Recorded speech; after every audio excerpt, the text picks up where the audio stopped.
12 things we learned from our hands-on preview of Star Wars Jedi Survivor. EA and Respawn's Star Wars Jedi Survivor is one of the most anticipated games of the year. The follow-up to 2019's Jedi Fallen Order finds Jedi Cal Kestis and his faithful cute droid BD-1 still traversing the galaxy, fighting the Empire, and locked doors alike. I got to play roughly 3 hours of the game at an event in Hollywood last week, and let me tell ya, I don't think I scratched the surface of all the amazing things to find, but I did get a great sense of how the game compares to Fallen Order both in terms of story and gameplay. Here are the top 12 things I learned from my time with Jedi Survivor. 1. It feels exactly as good as the first game. Jedi Fallen Order was all about Cal remembering his Jedi lessons in his brief time training before Order 66. As that game progressed, you gathered a number of skills including Force Push, Force Pull, wall running, and parrying. In Survivor, you start with Cal knowing all those already and on his way to learning brand new skills. 2. It's 5 years since the end of the first game. The crew of the Mantis has disbanded and Cal needs help from his old friend Grease to fix the ship after some Imperial squabbles. The devs told us the game's story will fill in the gaps of what happened in those 5 years and explain why the crew, who seemed so tight-knit at the end of Fallen Order, have gone their separate ways. 3. Cal is much more open about his Jedi-ness. While Fallen Order had Cal in hiding from the Inquisitors, the bit we played, beginning roughly an hour into the campaign, sees Cal clearly not worried about being discovered. He stands up to the raiders who have been set up on the planet and doesn't even mind putting himself between the locals and the Empire, or Emps as he calls them. Raiders don't like the Imps any more than we do. He's much more like a Wild West gunslinger, and it's pretty rad. 4. The planets are bigger. A lot bigger. In the entire 3 hours we got to play, it all took place on the planet Kobo. And I don't think I came anywhere close to seeing all of it. While the maps in Fallen Order were pretty huge, Kobo feels like it could be an entire game unto itself. Dozens of twisting, interlocking paths and massive open-world style expanses let you explore anywhere your powers and the landscape will let you. You can go straight to your objective, or take a circuitous route and find any number of other puzzles or quests. Which leads us to number 5. The planet feels more alive. Kobo actually has friendly NPCs.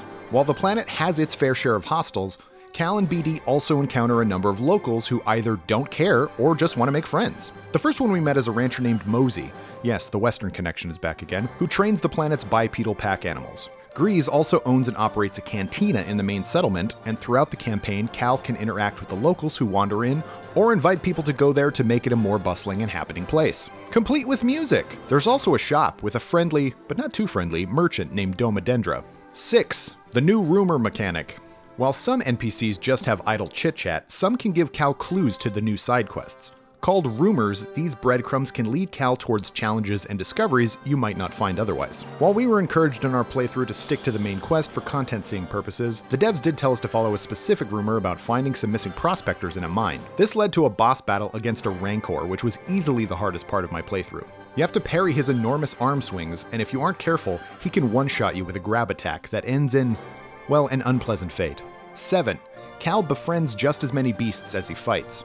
Battling angry local creatures, both big and bigger, was a major part of Fallen Order. That remains the case in Survivor. However, Cal's closer relationship to the Force and nature also has him freeing trapped animals and even using them as traversal. The mounts can help you reach higher grapple points, and the pterodactyl-like creatures can act as a hang glider. You can also use the Force to temporarily tame a hostile creature so that it turns against your human foes.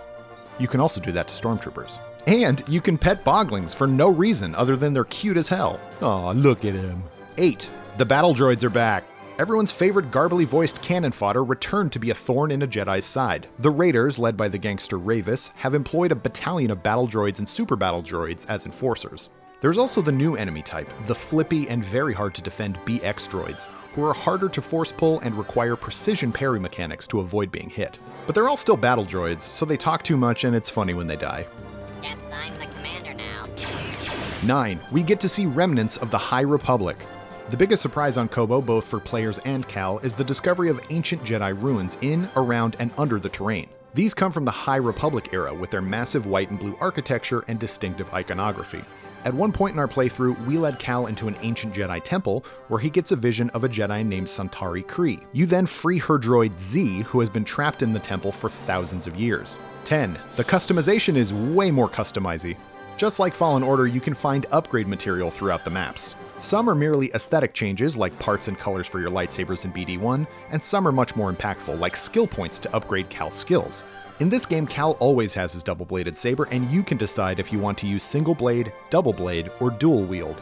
The more skills you unlock, the more of a badass Cal and you feel. Though it didn't happen where we were in the game, the devs showed us a demo of later skills. One of which is that Cal can dual wield a lightsaber and a blaster for simultaneous close quarters and ranged combat. He can also eventually use the Force to lift up multiple enemies and bullseye each of them at the same time like a Red Dead game.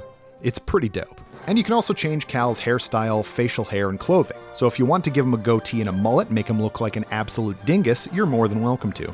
11. Improved Metroidvania progression and backtracking. The devs assure us that they've listened to player feedback and you no longer have to hoof it back to earlier checkpoints on foot. Every unlocked meditation site can be fast-traveled to from any other open meditation site, which is good because with so much content to see and experience, the last thing you want to do is see the same stuff again, but in reverse and with everything already dead. And finally, number 12. I have no idea what the full story is.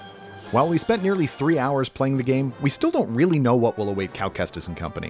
While we did meet up with Grease, we didn't see Jedi Seer or Dathomir's sister Merrin, both of whom were major parts of the first game. And while the devs assure us companions will be a part of the gameplay in other parts of the game, we don't know who, where, or when any of this will join.